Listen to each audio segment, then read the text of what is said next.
Well, Ben, have you ever heard of World War II? You know, I think we should start the show. Oh, you see, this is one of my frustrations. Working About our show? Well, just working with you is you're insistent on, doing things by the book. Right. I am a very materialistic person, and books are material. Right. So I tend to go by the material in the books. Yeah. Out of my materialistic nature. You're just a consumer. Pretty much. I feel like the first couple minutes of the show is always an exercise in getting people to stop listening before it's too late. Before it's too late. So we kind of like, I like to front load it with the most offensive stuff, and then they just go ahead and save themselves the trauma of listening to the next 20, 30 minutes. Where's David when you need him? But anyway, this podcast... This is Obscurigami. Yes, and the only one in the world. I'm your host, Thomas. I'm not your host, but I'm a host. I don't like to think of myself as yours. I'm the creator, founder, and hoster of the Obscurigami podcast, obscurigami.com, Thomas Flake, excuse me. Can't say your last name on the internet. Yeah. And I'm Ben, and I'm here, depending on where you're listening to this. Ben is technically also the co-founder, creator, and author of but I would say you're Academy definitely the Award-winning senior partner. podcast. I don't know if I'm the in terms senior of partner. Yeah. I don't know. I guess it's Well, when we have to divide up the subscribers, right. If it's an odd number, I'll take the extra one. In the divorce, I think you'll probably get the dog. All right. So what do we have cooking today? Okay, so a little pop quiz. Do you know where the only land battle that was fought on U.S. territory during World War II took place? I would assume the Philippines or somewhere like that. I should specify incorporated U.S. territory. I don't know that that's actually gonna help you get the answer, but I'm just saying meaning there may have been lower 48. There may have been. It happened in incorporated United States of America territory. There was one land battle. I do not know the answer to this question. Well, good, because if you had, then I would have been like, maybe it's not very obscure, but it's mildly obscure. Not many people know about it. A battle happened there, and I'm going to talk about the place.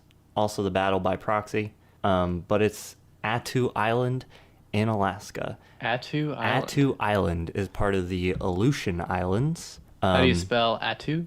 Attu is spelled A-T-T-U. A-T-T-U.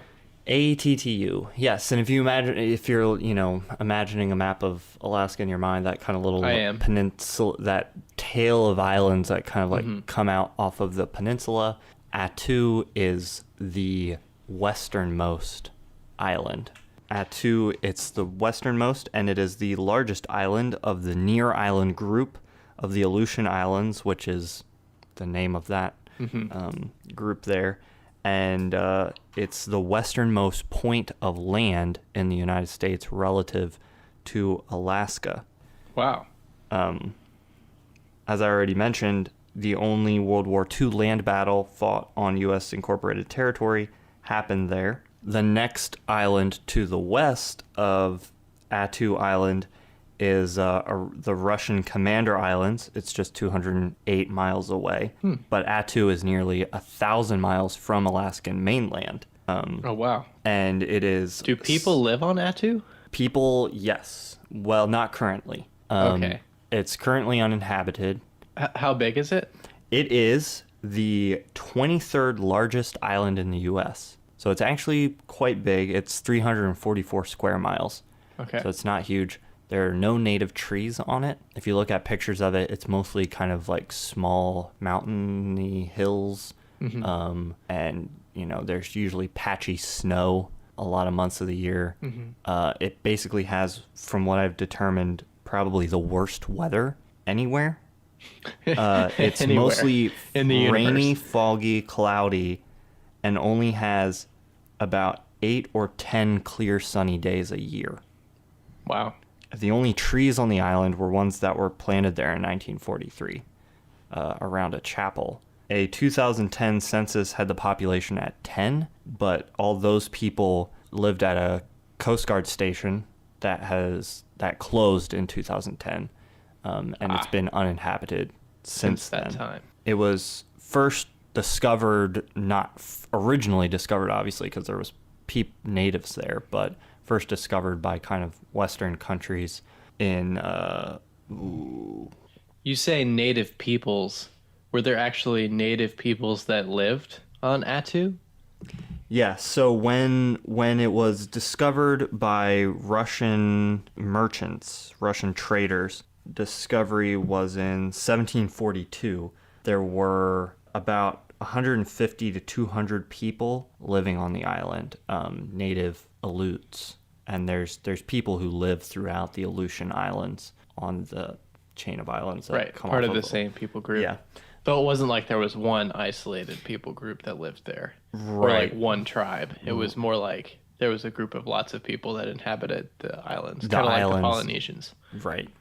And so there would have been people who lived there when it was found, like I said, 150, 200 people. But archaeology shows that there may have been 20 times that at some point. So several thousand people may have lived on the island kind of at most in history. After the discovery in the 1700s, the Russian traders would kind of stay there for a while, hunting sea otters, mainly it seemed like. And then they kind of left eventually. Mm-hmm. And the Aleutians were the primary inhabitants until June 7th, 1942, 6 months after the U.S. joined the war. And the 301st Independent Infantry Battalion of Japanese Northern Army landed on the island without opposition. So there was, in 1942, there was about 45 native Aleuts and Aleutians and 2 Americans living on the island. The 2 Americans were, I have their names here, Charles Foster Jones and his wife, Etta, and they were there on kind of on a teaching assignment. I'm assuming by the government. I wasn't really able to determine through what organization, but they had been through several locations throughout Alaska to native villages teaching. They ended up in Attu, was their last stop. They were there, and Japan descended on the island and kind of overtook them. All 45 natives and the 2 Americans ended up being taken out to Japanese POW camps where quite a few of them died. I think 12 died, and they were held there till the end of the war. But it was an interesting movement. The Japanese intended to hold portions of the island because they were afraid they would be used tactically by the U.S. Mm-hmm. The U.S. was kind of not really paying attention to what was going on, mm-hmm. Had nobody on the islands. What was the distance? You said it was like 200 miles from the nearest Russian island. 200 miles from the nearest Russian island. I'm not sure what the distance would be from Japan or the Japanese islands, but I know they had occupancy of some nearby islands. Right. And it couldn't have been that far based on some things that I'll get to in a second. But would it... I assume because of its size, it wasn't really feasible to set up a base. There actually were bases established there, including mm-hmm. a runway. Later, the U.S. established kind of an air base there. Okay. So it wasn't... I mean, it was definitely usable as a strategic point. The U.S. didn't seem to have any plan of doing that, but once the Japanese moved in there, the U.S. kind of realized what was going on. They evacuated over 800 people from the rest of the Aleutian Islands and moved them off to civilian camps mm-hmm. in mainland, the peninsula of Alaska, a lot of those people actually ended up dying as well, just from like sickness, and it was kind of bad from being transferred to a conditions. New environment. Yeah, just being there was there very poor government housing? I don't know that it was necessarily like, I didn't research that too heavily. I don't know that it was necessarily like neglect or negligence so much as just like a lot of these people were natives who had lived on the islands, and then they were kind of like crammed together into these camps, and so disease and stuff like that was a lot more, or became kind of prevalent. I think it was just rougher conditions. So the Japanese had a few objectives in attempting to take the island. They were hoping to break up any of existing offensives that were there. Turned out there weren't any. They also wanted to kind of put a little barrier there between the U.S. and Russia, and just so that those islands couldn't be used. And then they also wanted to establish a base that they could later use for offensives against the U.S. Because Russia and Japan at this time were not particularly friendly either. Right. Yeah. So one of their objectives was not to try and conquer mainland Alaska then? That's unclear. Right. Maybe long term. Yeah. But there was no like direct. But yeah, it was definitely a move towards, establishing. They meant to establish a base there that they could have used then for air attacks later on. Right. So I think it was a step in that direction. They don't get very far though, because the U.S. was able to halt any reinforcements coming to the area. They used naval attacks to target any reinforcements or supplies that were coming to the island, and eventually the Japanese were forced to use only submarines to resupply to avoid interception, and so they weren't able to reinforce the existing troops there. And I believe they had about several thousand, over 2,500 people roughly, or the initial garrison was 500, and then through reinforcements they raised it up to over 2,000. Wow. As of March 10th in 1943. So they kind of dug in there and established a little base in the bay, and had a garrison. The U.S. was able to kind of cut things off, and they made an attempt in May of 1943 to take it back. They moved a bunch of troops onto the island, but conditions were so terrible. It was very cold, and there was a lot of frostbite, and it was just pretty bad. They lost a lot of people just to the conditions itself. Without the Japanese kind of moved up into the hills, holed up in caves and little encampments and trenches and stuff, and created these booby traps, and it was just kind of this incredibly messy situation where they were kind of dug in there against each other. About how many troops did you say the U.S. put in? 3,992. Wait, hold on. There ended up being in that initial. It lists how many U.S. casualties there were, but not how many troops they landed. 17th Infantry, the 7th Infantry Division, made amphibious landings.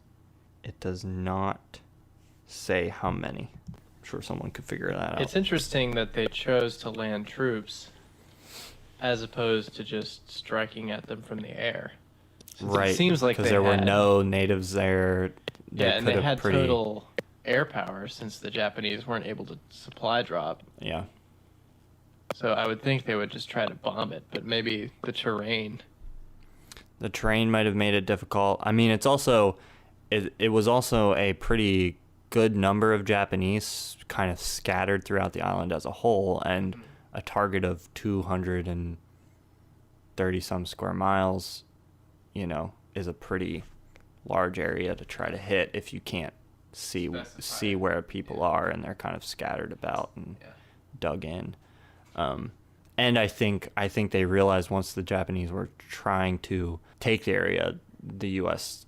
decided to establish itself there. So they didn't want to just, push back. They also wanted to establish control. So the initial fighting was pretty brutal. There were 3,929 U.S. casualties including injuries. There was 1,200 injuries just from the severe cold, 600 just from disease, and then there was like 318, this is U.S., that died or that were injured or died from booby traps and friendly fire. So it was just this big mess of a battle. The Japanese were assembling a fleet in Tokyo Bay to send up to kind of reinforce and help with this battle. They had like 4 carriers, 3 battleships, and 11 destroyers, and some other sundry stuff. So they were like quite serious about trying to make this happen. But before they were able to do that, the U.S. kind of pushed the remaining Japanese soldiers up into a corner and were able to kind of take the bay area that they had been holding. The Japanese garrison had only managed to really like hold a bay. Still a few thousand of them left. They kind of pushed them back into a corner, managed to take the bay, and the Japanese colonel, he led the largest banzai attack of the Pacific theater. Wow. And they rushed down onto the U.S. forces, and they penetrated so far in that there was like army officers in tents at the back at like the rear of the encampment that were like suddenly surprised by Japanese soldiers like upon them, and there was a lot of hand-to-hand combat. Mm-hmm. And only 28 Japanese soldiers were taken prisoner, and there were 2,351 casualties, quite a few U.S. casualties as well. Yeah, that's typical of the Japanese in the Pacific theater. After that, the remaining any Japanese forces that were still on the island who had not been involved in the attack evacuated or retreated onto a neighboring island that the Japanese had also taken hold of that wasn't under U.S. It wasn't occupied prior to the Japanese occupation of Kiska, and they just kind of emptied out of Attu, and the U.S. just at that point kind of moved in, and they set up their garrison, set up camp, and kind of camped there for the rest of the war, and eventually built an airstrip, and it would later become a Coast Guard. There would be a Navy town and an airfield there for quite a while. That would eventually become the Coast Guard station that eventually closed. At this point, it's mostly a wildlife preserve, but a lot of the island is kind of like just like covered in this. It's kind of because it has so few inhabitants, there's so little activity on it. A lot of it is still kind of scarred and covered with the remnants of the fight, the battle, and the war, or the battle that took place there. There's just like downed plains and like old, just a lot of the debris of battle. Debris of battle is still there, was never cleaned up.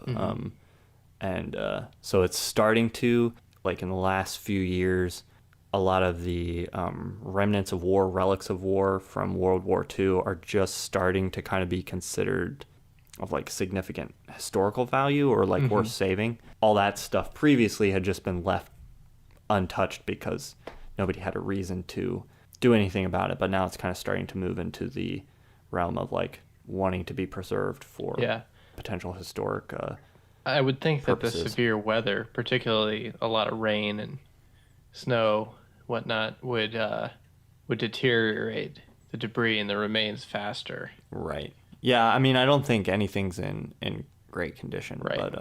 But still preserved. Right, but it's still fairly preserved.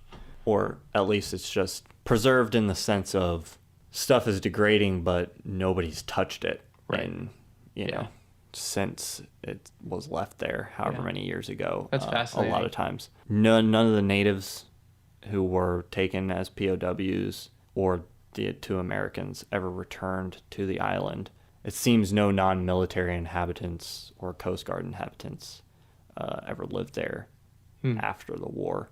So the war kind of ended its time as a civilian occupied place. The only building that existed there prior to the war, there was a Orthodox church that was built there, which is where the trees were planted. That is like one of the only buildings that predated the war. So it's just kind of this interesting place where it's like very few people, like less than 200 people, kind of lived on this island for years and years and years. And then one day the Japanese come out of the hills, sweep everyone up, send them off to a POW camp. It becomes, you know, for the space of a year and a half, this site of a just bloody like battle. Yeah.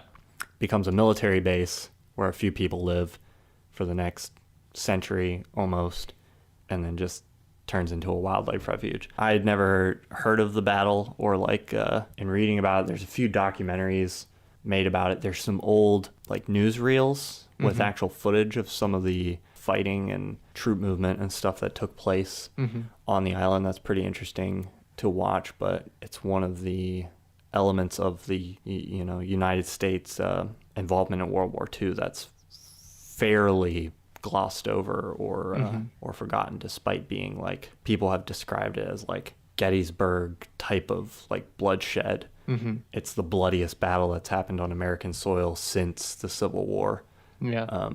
Yeah, it's an interesting... But I guess, yeah, that's fascinating. I guess because it's barely American soil. Right. I mean, it's about as far out as you can get. It's the most... The westernmost point. It's the westernmost point. Yeah, it's not the westernmost. There's a weird thing where it's more eastern in time zone than I think Hawaii. But yeah, it's the westernmost point. I mean, it's much further. It's like 5, 6 or 7,000 miles from Washington D.C. So like, just in terms of like distance, it's you know, it's pretty far out. One of the most remote locations of the U.S. you could go to. On a clear day, can you look out to the west and see the Russian island that's about 200 miles away? That would be pretty impressive. I don't know. It probably depends on what the terrain of the Russian island is. And then my follow-up question would be, does Sarah Palin have a house on Attu? Not that we're aware of. Attu has been hailed as the a bird-watching holy grail of North America, because it has so many species of bird that aren't anywhere else in North America. And for a while, the competitive bird watching, which now that I say that might be a good follow-up topic, the competitive bird watching record holder, the idea being they would try to see as many different species of bird in like a several day period, a short period of time as possible. And that was a sport that I did not know existed. Yeah, the record for that was held by a guy who had the record on Attu. Right. And when they kind of shut it down and people couldn't really get there for a while, they thought that record wouldn't be able to be beaten by someone in North America. It was later beaten by someone else in a different location. But I thought that was an interesting bit. Yeah, I wonder how well documented it was, his victory. He's out there in apparently Attu is pretty, it's not obscure among the competitive birdwatching community. Oh, of course. Wikipedia noted that there was a movie about birdwatching with some A-list actor or somebody in it, B-list actor, where they go to Attu in the movie to watch birds. So apparently it's fairly well known in the birdwatching community. Was it filmed on location? I don't think so. Yeah, I imagine flying 1,000 miles off the coast of Alaska for some mushy, snowy mountains. The weather, literally, you look at like the chart for like the average, and like the record high is like 72 in like the dead of summer, and the average throughout the summer is like 40 to like 46 to like 50 degrees. Through the winter, it's like 20 to like 30 some degrees, and so it just it just like precipitates like 170 days out of the year. Yeah. And it just kind of constantly like stays in that range of like just cold enough for there to be snowfall, and then there's rain, and then snowfall, and then you get like 3 summer months where it's like... But it's not extreme enough to like draw like the people who are drawn to areas where it's sub-zero temperatures. Right. It's not extreme weather. It's not... It's just not... It's just bad like, weather. If you just imagine like the kind of weather that makes people like, ugh, like you don't want to get out of bed because it's just like, it's like soggy or like just like gross or like overcast and like muggy. Like that's what the weather is. It's kind of like on that too. Extreme Seattle or extreme London. Yeah. That kind of drizzle, constant, never-ending wetness. Attu is one of 10,000 formerly used defense sites in the nation, and the Department of Defense has about 250 million each year that they use to kind of slowly clean up some of the 2,700 sites that need cleaning. Wow. I just thought that was an interesting statistic that I came across. The DoD spends 250 million a year just kind of like slowly mopping up some of its mess that's left scattered throughout the nation. Wow. Sounds fiscally responsible. The story of the 2 non-natives who were taken to the POW camps are pretty interesting. There's a book of letters from Etta Jones to one of her relations in America. I take it they were not among the 12 that died? No, they survived. And the reports are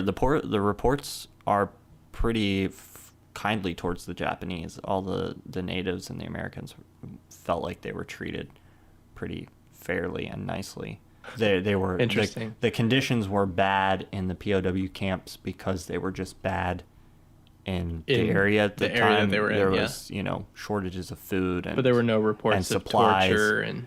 Yeah, there were shortages of food and supplies, but they said, that everyone was short on food and supplies. So it was traumatizing for them to be removed to a POW camp for 3 years, but it wasn't anywhere. Was the POW camp, I assume, somewhere kind of far away? It was in Japan. Oh, gotcha. Yeah. Reading kind of neutral historical accounts of the battle kind of gave me one impression, and then when I stumbled across the newsreels and some of the footage that came back through the U.S. military, it was really interesting to see like how propagandistic it was. They show some of the kind of the harsh conditions, but things are painted in like a fairly positive light. Like the U.S. was doing pretty well there, right? And which I guess ultimately they were. But ultimately they were successful. But when you're looking at like ratio to the 300 people dying from like friendly fire and booby traps. Yeah. Well, not dying. The loss of life ratio was definitely a lot lower than the Japanese. But also to certainly the strategic the ratio to the strategic nature of the island. Right.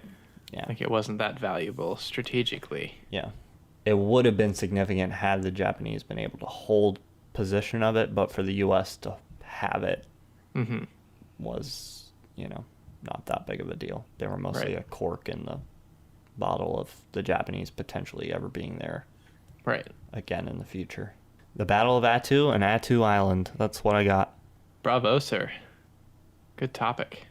Not an easy one. That covered a lot of ground. If you search it on YouTube, there's some documentaries, and there's a video I found from the Alaskan National Park and Wildlife Service of some kind of dedication of some plaques that they put up on the island in 2013 to commemorate the battle, memorialize the battle. Didn't the Coast Guard base leave in 2010? Yes. So who looks at the plaques? It's a good question. That is a very good question. Yeah.